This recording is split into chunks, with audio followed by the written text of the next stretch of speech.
जय श्री राधा माधव। भक्त भक्ति भगवंत गुरु चतुर नाम बभु एक, इनके पथ वंदन किए नासै बिघन अनेक। श्री मीरा जी का पावन चरित्र भाग 57 प्रवास और द्वारिका वास।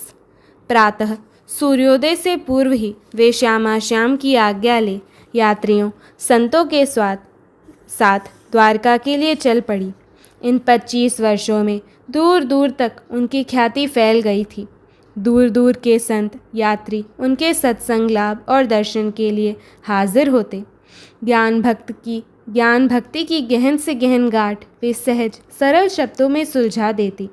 चमेली और मंगला ने उनके लिए सवारी का प्रबंध करना चाहा, पर उन्होंने मना कर दिया। उन्होंने कहा, व्रज, वृंदावन और गिरिराज की परिक्रमा करने से अब चलने का अभ्यास हो गया है। चतुर्मास उन्होंने पथ में ही व्यतीत किया। द्वारिका और द्वारकाधीश के दर्शन कर वे प्रसन्न मग्न हो गईं। उनकी कीर्ति उनसे पूर्व ही द्वारका पहुंच गई थी। उनका आगमन सुनकर संत भक्त सत्संग के लोभ से आने लगे। जैसे पुष्पगंध पाकर भ्रमरों का झुंड चला आता हो, उनकी अनुभव पक्व वाणी, स्निग्ध मुखराकृति, भाव भरे तेजोदीप्त नेत्र, त्यागमय जीवन और राग रागिनियों से युक्त भावपूर्ण अद्भुत अलौकिक कंठस्वर आने वालों के सारे संशयों का नाश कर देते थे। उनकी देह में अब हल्की सी स्थूलता आ गई थी, किंतु जब वे रणछोड़राय के सामने भाव विभोर नृत्य करती तो लगता कि किसी अन्य लोक की देवांगना ही धरा पर उतर आई है। गोमती की धारा और उसका सागर से मिलन, सागर का अंतहीन विस्तार और गहराई उन्हें अपने स्वामी से मिलन का संदेश देती। वे सब उनके ऐश्वर्य के प्रतीक से लगते। वे प्रातः सागर गर्भ से उद्भूत अंशुमाली को एकटक देखती रहती। इसी प्रकार सायंकाल जब वे प्रचंड रश्मि अपना तेज समेटकर अनुराग रंजित हो देवी प्रतीचि के भवन द्वार पर उपस्थित होते, उनके प्राण एक अनोखी पीड़ा से छटपटा उठते। उनकी आँखों के सामने द्वापर की द्वारका मूर्त हो जाती और उसमें सहस्त्र भवनों को समेटे हुए वह स्वर्ण परिखा, उसका वह रत्नचटित द्वार, उस द्वार के दर्शन मात्र से वे अधीर हो जाती। उनकी देह कांपने लगती और द्वार में प्रवेश से पूर्व ही अचेत हो भूमि पर आ पड़ती। कभी उस द्वार पर टकटकी लगाए देखती रहती। यह तो अपना ही अपने स्वामी और उनकी प्रियतमा पत्नियों के महलों का द्वार है। इसी में एक भवन उनका अपना भी है, किंतु मैं द्वार से बाहर कैसे हूँ? मेरी क्यों और कैसे निर्वासित हुई अपने घर से? कितने लोग आ जा रहे थे उस द्वार से। कईयों को मैं पहचानती हूँ। ये सात्विकी हैं और ये कृतवर्मा नारायणी सेना के उद्भट वीर सेनापति ये साम जा रहे हैं, और ये देवी रुक्मिणी की सुता के वर। आहा, विदा दी जा रही है। उद्धव, प्रद्युम्न ने कैसे मुख छवि पाई है, बिल्कुल अपने पिता की तरह। सहसा देखकर लगता है कि वही हैं और वे आ रहे हैं। भुवनपति द्वारकाधीश, मेरे प्राणप्रति, मेरे सर्वस्व, मेरे घूंघट की लाज, मेरे जीवन की अवधि, मेरे आगे कुछ कहने को नहीं मिलता। वह मदगत चाल, वह मोहन मुस्कान, दृगों की वह अनियारी चितवन। उन्होंने मेरी ओर देखा, पहचान आई दृष्टि में ये मुस्कुराए। मेरी ओर देखकर वे मूर्छित हो जाती। दासियां उपचार करने में लगती। दूर खड़े लोग उनकी दशा देख धन्य धन्य कर उठते। उनके चरण रज सिर पर चढ़ाकर स्वयं को कृतार्थ मानते। उनके अधीर प्राण देह की बाधा को पार करने के लिए व्याकुल हो उठते। दासियां सखियां समझाती, पर उनकी व्याकुलता बढ़ती ही जाती। उन्होंने अपने वे लंबे लंबे घन सुंदर केश, जिनमें कहीं कहीं सफ़ेदी झांक उठी थी, मुंडवा लिए। भगवा वेश धर हाथ में एक तारा ले वे गाती। वे रणछोड़राय से अपनी द्वारका में स्थायी वास देने को प्रार्थना करती। वे अपने स्वामी से निहोरा करती। वे कहती, तुम्हारा विरत मुझे प्रिय लगा, इसलिए सब मेरे वैरी हो गए। अब यदि तुम सुधि न लो, न निभाओ तो मुझे कहीं कोई सहारा नहीं है। सच्चर्चा के प्रेरक क्षण। एक बार एक दुखी व्यक्ति, जिसका एकमात्र जवान पुत्र मर गया था, वह सभी तीर्थों में घूमता फिरता द्वारका पहुंचा और मीराबाई का नाम सुनकर दर्शन करने आया। अपनी विपद गाथा सुनाकर उसने साधु होने की इच्छा प्रकट की। उन्होंने उसे समझाया, क्या केवल घर छोड़ना और कपड़े रंगना ही तुम्हारी समस्या का हल है? मैं दुख से तप गया हूँ, पुनः दुख से सामना न हो। उसने कहा, दुख सुख भौतिक वस्तु नहीं है कि कोई उठाकर तुम्हें दे दे, अथवा सेना नहीं है कि भागकर सामना करने से बच जाओ। तुम्हारा अर्थ है कि पुत्र की मृत्यु से तुम्हें दुख की जो अनुभूति हुई है वह तुम्हें फिर न झेलनी पड़े, यही ना? जी सरकार, इसका केवल यह अर्थ है कि पुत्र की मृत्यु से होने वाली अनुभूति की तुम्हें पीड़ा है। पुत्र इसलिए प्रिय है कि उसके जीवित रहने से सुख और मरने से दुख का अनुभव होता है। ऐसा अनुभव क्यों होता है भला? इसलिए कि उसमें तुम्हारा मोह है। यह मेरा है, इतना ही नहीं, बड़ा होकर वह मेरा सहारा बनेगा। बहू आएगी, सेवा करेगी, पौत्र होगा, वंश बढ़ेगा, मरने पर मरणोत्तर कार्य करेगा, यही ना? उसने स्वीकृति में सिर हिला दिया। सोच कर देखो, ये सब भावनाएं केवल अपने लिए थी, अपने सुख की इच्छा। इस इच्छा में बाधा पड़ते ही दुख, क्रोध, पता नहीं और कौन कौन आ धमकते हैं। सोच कर देखो, पुत्र यदि जीवित रहता पर वह तुम्हारी इच्छा के विपरीत व्यवहार करता, तब भी तुम साधु होने की इच्छा करते क्या? आपका फरमाना ठीक है, उसने कहा। तुम तो फिर भी ठीक हो कि निकल आने की बात सोचते हो। अधिकांश लोग तो मोह के इस गर्त से निकलना ही नहीं चाहते। रात दिन कलह, व्यथा, चिंता झेलकर भी मोह नहीं छोड़ पाते। अच्छी तरह समझ लो कि यह मोह ही दुख का मूल है। पाप का बाप मोह, माँ तृष्णा और क्रोध, लोभ, मद, मत्सर, आशा आदि कुटुंबी हैं। इनका एक भी सदस्य मन में घुसा कि धीरे धीरे पूरे कुटुंब को ले आता है। फिर पाप की पत्नी अशांति और बेटी मृत्यु भी आकर क्रमशः हमें ग्रस लेती है। इनसे बचने का उपाय भजन है, साधु होना नहीं। अभी तुम्हारे षट विकार दूर नहीं हुए हैं कि खाने सोने की चिंता न रहे। साधु होते ही पहली चिंता तुम्हें यही लगेगी कि कहाँ ठहरें, कहाँ सोएं और क्या खाएं। बहुत बार साधु अपने को पुजवाने के लिए कई प्रकार के ढोंग करते हैं या फिर अन्य किसी प्रकार से सुख सुविधा ढूंढने का प्रयत्न करते हुए दिखाई देते हैं। यदि वैराग्य नहीं है तो कठिनाइयाँ नहीं सह सकोगे और संसार से विरक्ति के बदले साधु वेश से विरक्ति हो जाएगी। भजन का नियम लो, उसे किसी प्रकार टूटने न दो। घर का मालिक भगवान को बनाकर तुम मजदूर अथवा नौकर बन जाओ। कुछ भी करने से पूर्व भीतर बैठे स्वामी से पूछो कि यह कार्य ठीक है या नहीं। जिसका अनुमोदन हो वही करो। इस प्रकार तुम्हारे सारे कार्य, सारा जीवन पूजा हो जाएगा। इतने पर भी जीव को विश्राम मत दो। खाने, सोने और आवश्यक बातचीत को छोड़कर इसे बराबर नाम में व्यस्त रखो। वर्ष भर में महीने 2 महीने का समय निकालकर सत्संग के लिए निकल पड़ो और अपनी रुचि के अनुकूल स्थानों में जाकर महाजनों की वार्ता सुनो। सुनने का धैर्य आएगा तो उनकी बातें असर करेंगी, उनमें तुम्हें रस आएगा। अब रस आने लगेगा तो तुम जिसका नाम लेते हो वह आकर तुम्हारे भीतर बैठ जाएगा। ज्यों ज्यों रस की बाढ़ आएगी, हृदय पिघल करके बह पड़ेगा और वह नामी हृदय सिंहासन से उतरकर आँखों के आगे नृत्य करने लगेगा।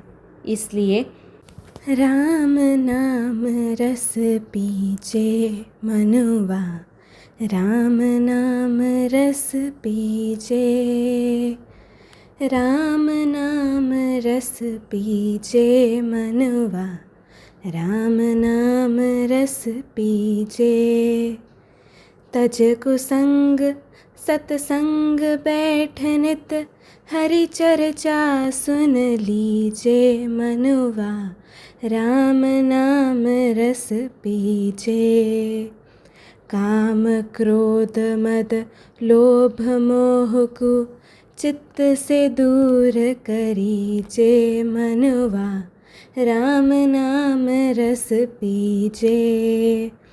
मीरा के प्रभु गिरधर नागर, ताहि के रंग में भीजे मनवा। राम नाम रस पीजे मनवा, राम नाम रस पीजे। आज्ञा हो तो एक बात निवेदन करूं सरकार, एक सत्संगी ने पूछा।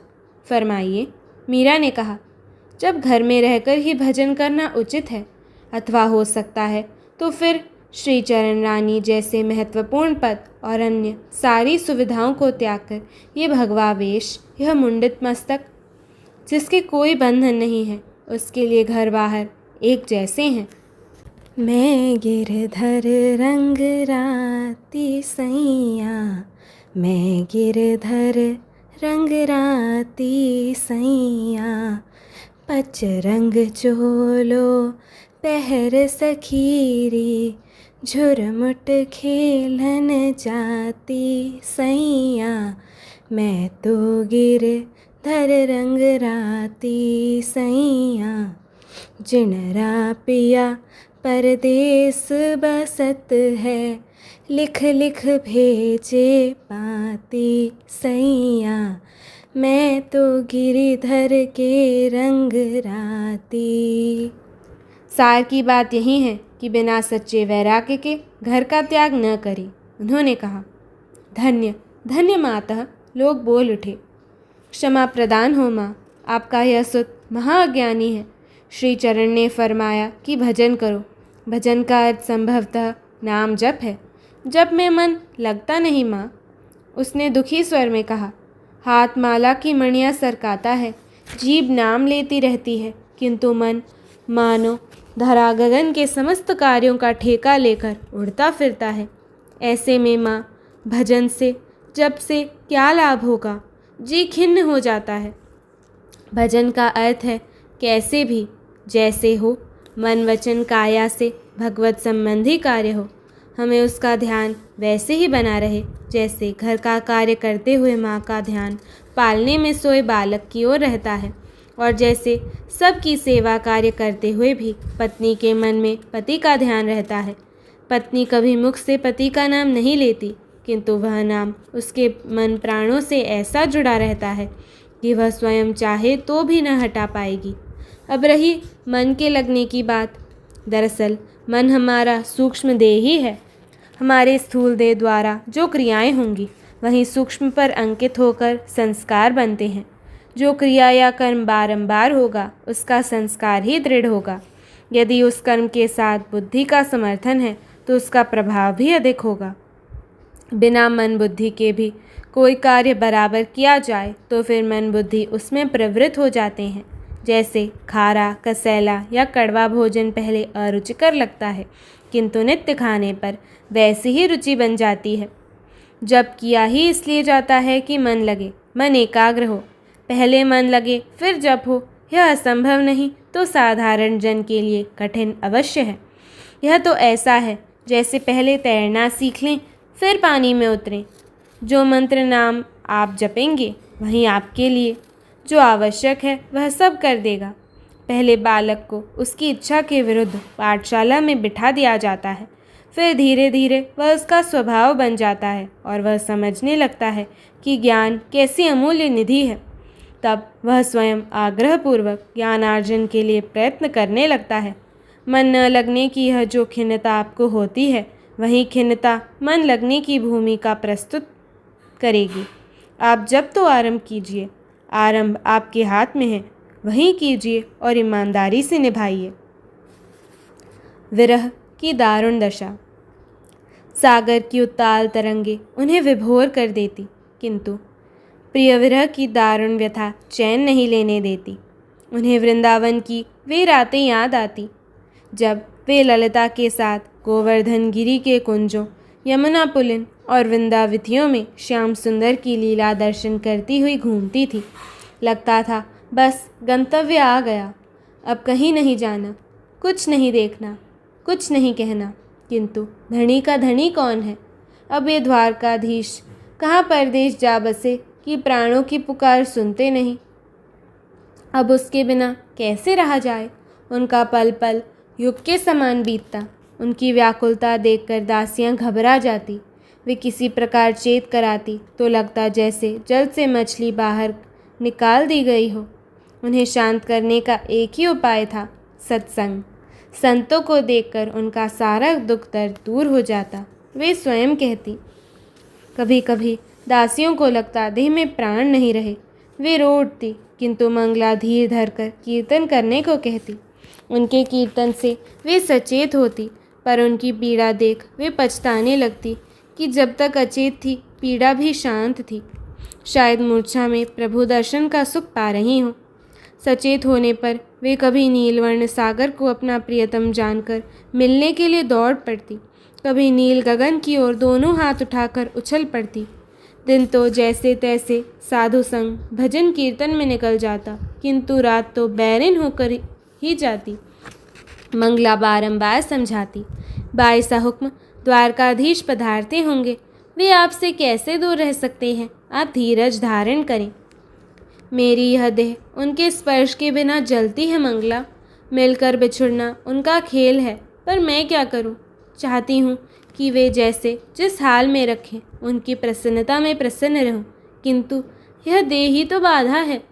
पापी प्राण इतना कष्ट पाते हैं, पर देह का मुँह छोड़ निकलते नहीं। सखी मोरी नींद नसाणी हो, मोरी नींद नसाणी हो, मोरी नींद नसाणी हो। पियरो पंथ निहारता सब रैन बिहाणी हो, सखी रे मोरी नींद नसाणी हो। एक दिन वे अचेत पड़ी थी। मुखाकृति ऐसी डरावनी हो गई थी कि किसी प्रकार पहचान में नहीं आती थी। मुख से झाग और आंखों से पानी निकल रहा था। उनका तप्त कांचन वर्ण झुलसी कुमुदनी सा और देह फूल कर पानी भरी मश्क सी दिखाई देती थी। मुख से अस्पष्ट स्वर निकलता। उस दशा को किसी भी प्रकार प्रयत्न करके भी वे समझ नहीं पा रही थी। सब मिलकर रोते हुए प्रार्थना कर रही थी, हे द्वारकाधीश, मैं तो जन्म अभागन हाँ, ऐसी स्वामिनी पाकर भी न तुम्हारी भक्ति कर पाई, न इनकी समुचित सेवा ही बन पड़ी। इतने पर भी हे जगन्नाथ, किसी जन्म में हमसे भूल से भी कोई पुण्य बन गया हो तो कृपा कर हमारी स्वामिनी को दर्शन दो, दर्शन दो। हमें भले जब तक धरती रहे नरक में डाल देना, पर अब इनकी यह दशा देखी नहीं जाती। हम असहाय क्या करें, क्या करें। वे फूट फूट कर रो पड़ी। उसी समय द्वार पर सुनाई दिया, अलख। हे भगवान, अब इस राजनगरी में कौन निर्गुनिया आ गया। कहते हुए शंकर उनका स्वागत करने उठा। तुम ठहरो, मैं जाती हूँ। चमेली उठकर गई। उसने देखा, यह तो अलौकिक साधु हैं। सिंगी सेली मुद्रा, भगवा वस्त्र धारण किए, 16-17 वर्ष का सावला सलोना किशोर। चमेली ठगी सी कुछ क्षण देखती रही, फिर प्रणाम करके खोए खोए स्वर में बोली, पधारे भगवान, आसन ग्रहण करें, आज्ञा करें, क्या सेवा करूं। देवी, तुम्हारा मुख म्लान है, कोई विपत्ति हो तो कहो।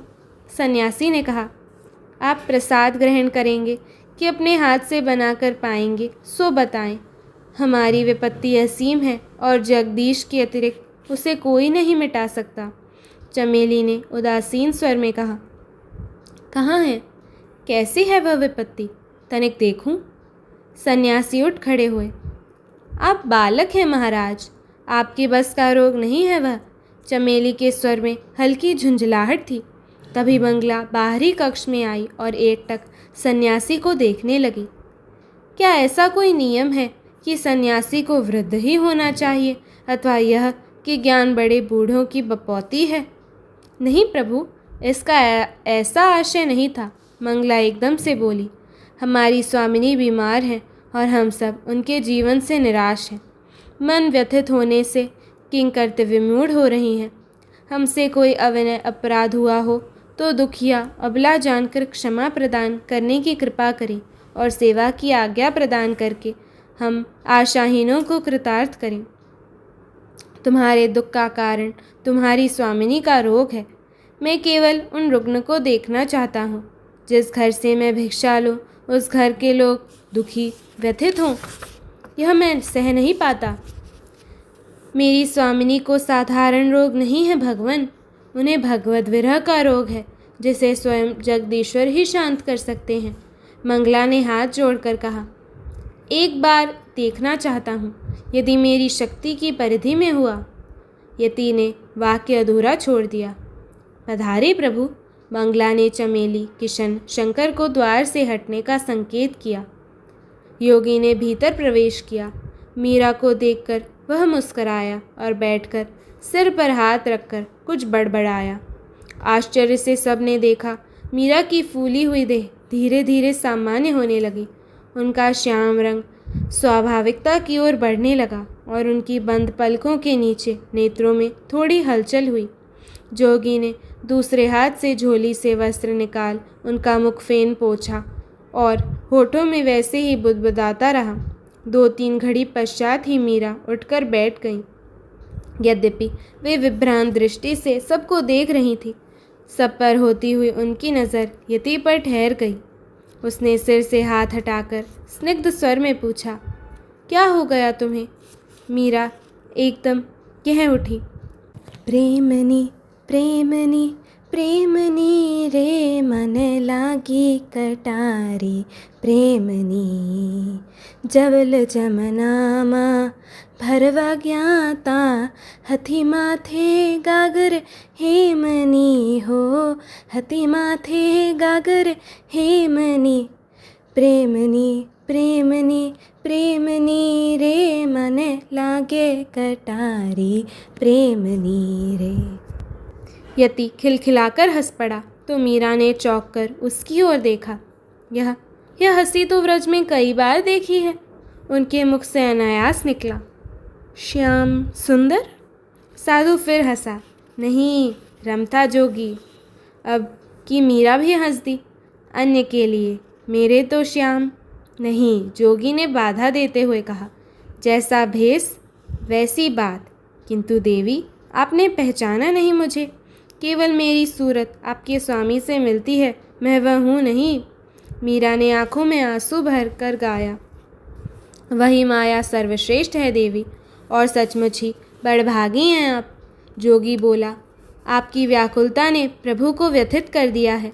वे आपसे मिलने को वैसे ही व्याकुल हैं जैसे आप व्याकुल हो रही हैं। वे सर्वेश्वर दयाधाम अपने जनों की पीड़ा सह नहीं पाते। यति की आंखें भर आईं।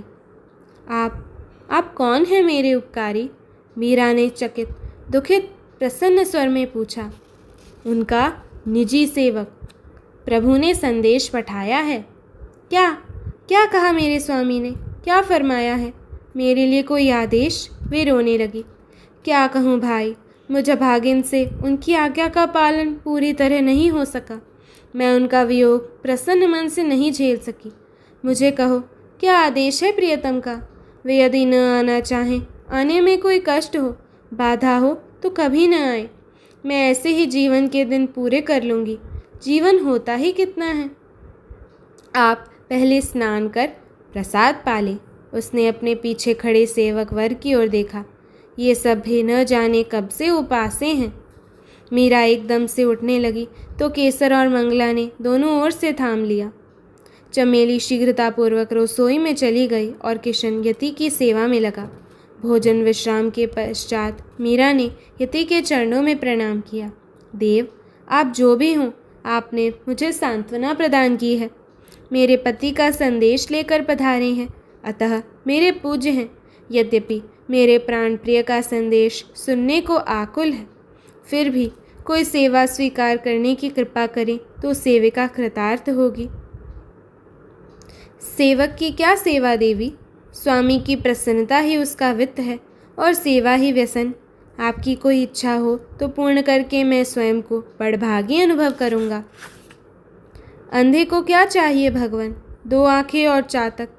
क्या चाहे? 2 बूंद स्वाति जल। मेरे आराध्य की चर्चा करके हृदय को शीतलता प्रदान करें। क्या प्रभु कभी इस सेविका को भी स्मरण करते हैं? कभी दर्शन देकर कृतार्थ करने की चर्चा करते हैं। आप तो उनके अंतरंग सेवक जान पड़ते हैं, अतः आपको अवश्य ज्ञात होगा कि उनको कैसे प्रसन्नता प्राप्त होती है, उन्हें क्या रुचता है, कैसे जन उन्हें प्रिय हैं। उनका स्वरूप, आभूषण, वस्त्र, उनकी क्रियाएं, उनके सखा, उनके सेवक, उनकी पहनियाँ, उनका हंसना बोलना, स्नान, भोजन, क्या कहूँ, उनसे संबंधित प्रत्येक चर्चा मुझे मधुर पेय सी लगती है कि जिससे कभी पेट न भरे, यह पिपासा कभी शांत नहीं होती।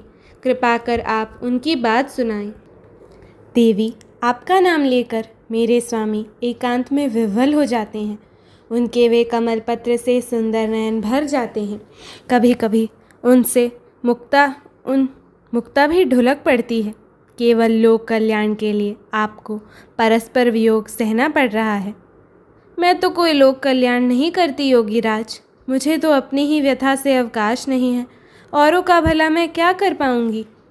आपकी इस देह से भाव परमाणु विकीर्ण होते हैं। वे ही कल्याण करते हैं जो आपके पास आते हैं, आपका दर्शन करते हैं, सेवा करते हैं, संभाषण करते हैं। उन सब का कल्याण निश्चित है। आप जिस स्थान का स्पर्श करती हैं, वहाँ थोड़ी देर के लिए भी निवास किया हो, वह स्थान इतना पवित्र हो जाता है कि इसके स्पर्श मात्र से ही लोगों में भगवत स्मृति जागृत हो जाएगी। क्या कोई ऐसा दिन होगा भगवान कि प्रभु मुझे दर्शन देने पधारेंगे? मैं अपने विवाह के समय का वह रूप भूल नहीं पाती। उसके बाद तो केवल एक बार दर्शन पा सकी। सारी आयु रोते कलते बीत गई महाराज।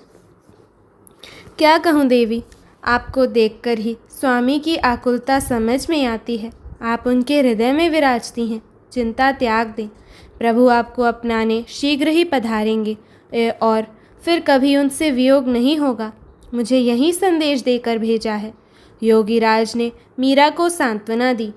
मीरा इस संदेश को सुन हर्ष से विवल हो उठी। पाँव में नुपुर बांधकर वे करताल ले नाचने लगी। जब जब यति जाने की इच्छा प्रकट करता, वे चरण पकड़कर रोक लेती। कुछ दिन और मेरे प्यासे श्रवणों में सुधा सिंचन की कृपा करें। उनके अश्रु भीगे आग्रह से बंधकर योगी ठहर जाते। मीरा ने एक बार भी उनसे उनका नाम, गांव या काम नहीं पूछा, केवल बारंबार प्रभु के रूप गुणों की चर्चा सुनाने का अनुरोध करती। जिसकी एक एक सुधा बूंद सूखी भूमि सा प्यासा उनका हृदय सोख जाता। वे बार बार पूछती, कभी प्रभु अपने मुखारविंद से मेरा नाम लेते हैं? कभी उनके रसपूर्ण प्रवाल अधरों पर मुझ विरहणी का नाम भी आता है? वे मुझे किस नाम से याद करते हैं योगीराज? सबकी तरह मीरा ही कहते हैं कि देवी, वे आपको मीरा कहकर ही स्मरण करते हैं। जैसे आप उनकी चर्चा सुनते हुए नहीं अघाती, वैसे ही कभी कभी तो हमें भी लगता है कि प्रभु को आपकी चर्चा करने का व्यसन हो गया है। वे जैसे ही अपने अंतरंग जनों के बीच एकांत में होते हैं, आपकी बात आरंभ कर देते हैं। देवी वैदर्भी ने तो कई बार आग्रह किया आपको बुला लेने के लिए अथवा प्रभु को स्वयं पधारने के लिए। सच कहते हैं भगवान, प्रभु के पाटल वर्ण उन सुकोमल सुढ़ार अधरों पर दासी का नाम आया, कहकर जैसे वे स्वयं प्रभु हों। धीरे से, मानो कोई अक्षर पकड़ से खिसक न जाए, इस तरह अपने नाम का उच्चारण करती। मीरा। मीरा फिर कहती, भाग्यवान अक्षरों, तुम धन्य हो। तुमने मेरे प्राणधन के होठों का स्पर्श पाया है उनकी मुखवायु का। मुझे बताओ तो कैसे हैं वे सुंदर अधर पल्लव? उनका स्पर्श कैसा सुकुमार है भला? कहो तो किस तपस्या से, किस पुण्य से के बल ने तुमने यह अचिंत्य सौभाग्य पाया? ओ भाग्यवान वर्णो, तनिक प्रभु के होठों की मधुरिमा का वर्णन करो तो सुनकर प्राण जुड़ाएं। आहा, नहीं बोला जा रहा है ना? सच बात है भैया। वे 16 सहस्त्र 108 महिषियाँ जानती हैं, अथवा कि वह राजहंस समधवल गात असुर देह पांचजन्य ही जानता है उसका स्वाद। महिषियाँ तो थकित मौन रह जाती हैं कहने जाकर भी, पर मुखर पांचजन्य अवश्य उस सुधा मधुरिमा का जय घोष करता रहता है यदा कदा। हम तो भैया तरसते ही रह गए। अब तुम जो आ गए हो वह स्पर्श पाकर, तो तुम्हें छूकर थोड़ा स्वाद हम भी पा लें। है ना इजाज़त? वे हंसकर कहती और नेत्र बंद कर मुग्धा सी धीरे धीरे अपना ही नाम उच्चारण करने लगती। उनकी वह भावमग्न दशा देखकर योगी उनकी चरणरज पर मस्तक रख देते। उनकी आंखों से निकले आंसुओं से वे स्थान भीग जाता। एक दिन योगी ने जाने का निश्चय कर अपनी झोली डंडा उठाया। मीरा ने उन्हें रोकते हुए व्याकुल हो उठी। आपके पधारने से मुझे बहुत शांति मिली महायोगीराज। अब आप भी जानने को कहते हैं, तब प्राणों को किसके सहारे शीतलता दे पाऊंगी।